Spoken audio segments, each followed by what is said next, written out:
salaamaaleykum ñëpp ñi nga xamante ne yéen ñuy seetaan fii ci Moustapha Archi 221 tey dañuy wax ci benn sujet boo xamante ne sujet bu ñu soxal la ñun ñëpp comment bien orienter sa maison par rapport au soleil. Bien orienter sa maison te permet déjà de vivre plus frais, plus lumineux et encore mieux, tu vas faire des économies. Je mets au soleil. Déjà, ce qu'il faut comprendre, il faut comprendre le soleil. Le soleil se lève à l'est, loolu ñëpp xam nañ ko, et se couche à l'ouest. Et le sud est la partie la plus chaude entre 11h et 17h. Et la partie la plus fraîche, c'est le nord. Donc, comment orienter sa maison par rapport à ces paramètres? Ce qui est très important, booy defar sa plan kër, war a def sa répartition pièces yi, c'est-à-dire les pièces de nuit et les pièces à vivre, il faut nga tenir compte ci paramètres yi ma la jox. Paramètres yi ma la jox. Une maison mal orientée peut être source de fournaise. C'est comme une fournaise. Day tàng ci biir, day tàng jër. Même la nuit, on a des bouffées de chaleur. Parce qu'il faut noter que nous, on construit avec des briques. Puis au Sénégal, on construit avec des briques creuses. On construit avec des briques creuses pour les murs d'élévation. Donc la brique creuse a des alvéoles. Mooy creux yi ngi ciy gis, pax yi ngi ciy gis, ce qu'on appelle les alvéoles. Ces alvéoles régulent la température. Parce que tey bu tàngee day jël chaleur boobu noonu jéem ko réguler pour dugal fraîcheur sa biir kër. Mais nag ci kaw bu fekkee ne da nga ko exposé ci par exemple ci côté ouest bi nga xamante ne dafay tàng jër l'après-midi, mais après guddi gi da ngay am bouffée de chaleur. Donc moo tax il faut savoir ban pièce boo xamante ne doo ko utiliser guddi doo ko utiliser guddi ak pièce boo xamante ne guddi gi yëpp nga koy soxla pour nelaw. C'est hyper important, les pièces de nuit, comme chambre yeeg yooyu. Donc, il faut savoir comment orienter sa maison vis-à-vis de tout ça. Di nga gagner en économie parce que tey boo taalee climatisation ci néeg bu tàng trop tamit, ça dit tu dépenses beaucoup en énergie. Quand tu dépenses beaucoup en énergie, tu dépenses beaucoup en électricité. Cela signifie que ça coûte hyper cher au Sénégal et tu dépenses plus. Mais à l'effet inverse, quand on a bien orienté sa maison, on a des pièces yoo xamante ne ça dégage de la fraîcheur. C'est pas parce que da nga taal clim wala da nga taal ventilo, mais c'est juste parce que tu as bien orienté ta maison. Là, c'est de la climatisation naturelle. C'est parce que da nga xam juste comment orienter ta maison par rapport au soleil.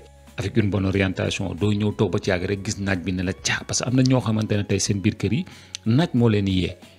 Il suffit surtout période tàngoor bi, il suffit que 7 heures jot naaj bi tapé ci néeg bi dañuy yeewu par force. Am nga doon orienter sa kër da ngay am benn lumière boo xamante ne c'est une lumière douce. Di nga am lumière néeg bi dina éclairer dina leer, mais lumière bi du nekk lumière boo xamante ne da lay agressé. À part la fraîcheur qu'on a, on a la présence de lumière douce. te loolu yëpp lan moo ko indi mooy nan nga orienter sa kër par rapport au soleil. Si on a des salles à vivre confortables, des salles à vivre qui sont hyper confortables, parce que déjà on aura le soleil, on aura la fraîcheur et on aura aussi de la lumière, mais toujours de la lumière douce. On n'aura pas de la lumière forte, de la lumière qui va taper, de la lumière boo xamante ne tey day ñëw nekk source boo xamante ne du nekk confort par rapport ak yow. Et enfin, une très bonne orientation, on a un confort qui est gratuit. Da ngay am confort boo xamante ne soxla boo ventilation, soxla boo climatisation. Donc on a un confort gratuit. Troisième question qui va revenir. C'est quoi une orientation idéale pour une maison au Sénégal? C'est ça ma question. C'est quoi une orientation idéale pour une maison au Sénégal? Voici comment organiser les pièces en fonction du soleil. L'orientation, donc au nord, on peut mettre les chambres et salon. Pourquoi? Parce qu'on a beaucoup plus de fraîcheur, on n'a pas de soleil direct et on a une lumière douce. À l'est, on peut mettre les cuisines, salle à manger et salon. Parce que pourquoi? Parce que là, on a la lumière du matin qui est agréable pour démarrer la journée. Et au sud, on peut mettre patio, buanderie et pièces secondaires. Attention à la chaleur, à protéger pour des avancées. Là, on peut l'orienter. Et à l'ouest, on peut mettre les salles de bain, les couloirs aveugles. Parce que là-bas, le soleil est très chaud l'après-midi, à éviter pour les chambres. Donc là, parce qu'à l'ouest, on doit éviter l'orientation vers l'ouest pour les chambres. Parce que là-bas, il fait hyper chaud, il fait très chaud durant l'après-midi. Donc à éviter pour les chambres. Donc là, on peut juste orienter les salles de bain, les couloirs et les murs aveugles. Donc, quelles sont les astuces pour bien orienter les pièces de sa maison? Placez le salon vers le nord-ouest. Pourquoi? Donc parce qu'on a la lumière le matin plus la fraîcheur l'après-midi. Le matin, on a la lumière qui est une lumière douce et l'après-midi, on a beaucoup plus de fraîcheur dans cette partie nord-est. Donc là-bas, on peut orienter son salon vers le nord-est. Pour les chambres, on les oriente à l'est ou le nord. Pourquoi? Les pièces vont rester fraîches en saison chaude, c'est-à-dire comme jamonoy période tàngaay ni muy tàng yëpp période yooyu dañuy nekk ay période fraîche day mën a tàng nga mën a toog sa biir nekk parce que da nga am aération bi nga soxla. Donc bu fekkee ne chambre yi da nga ko orienté vers l'est ou bien vers l'est ou vers le nord. Ce qu'il faut toujours éviter aussi, ce sont les grandes fenêtres vers l'ouest. C'est-à-dire que nga jël ay ngandi fenêtre nga ubbi ko ci côté boo xamante ne vers l'ouest. Parce que ce qu'il faut noter, c'est que vers l'ouest, il fait très chaud l'après-midi. Vers l'ouest, parce que le soleil se lève à l'est et se couche à l'ouest. Parce que début d'après-midi bi day fekk mu entamé pour dem vers l'ouest. Donc foofu noonu côté boobu day tàng jër entre 14h jëm kaw. Midi, même pas 14h, midi jëm kaw. Donc là, c'est très chaud. Boo defee orientation, boo defee foofu ay ngandi fenêtre tamit naaj bi day dugg rek naaj tongu ngay am chaleur bu excessif ngay am yàlla boo ko def nag ay fenêtre en aluminium nga xamante ne verre moo ci nekk. Non, ça bonjour la fournaise. Il faut aussi faire le tout pour faire le patio au centre de la maison.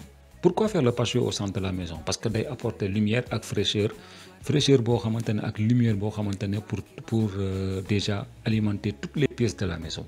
Donc c'est pour cela que pour les patios, defal le tout ba def ko au centre de la maison. Di nga am lumière, di nga am aération. Protéger les façades qui sont orientées vers le sud-est. Donc là mën ngeen am na ay astuce moo tax garab baax. Sa kanam kër war nga fa mën a am garab boo xamante ne war na ko wala nga am tamit ay protège-toi yoo xamante ne ay auvents yoo xamante ne dina mën a protéger façade bi sur les façades qui sont orientées vers le sud-est. Pour conclure, pour construire, il faut construire avec le soleil, mais pas contre le soleil. L'orientation d'une maison est une science, mais surtout c'est un bon sens. C'est de voir l'orientation. Là où se trouve le soleil, là où se lève le soleil, là où se couche le soleil, là où passe le soleil, pour pouvoir aménager les pièces de sa maison. Avant de poser la première brique de sa maison, pose-toi la question du soleil. C'est gratuit, c'est vital et c'est naturel. Donc je vous donne rendez-vous sur Mustapha Archi 221 ou bien sur la chaîne YouTube de Black Intellect.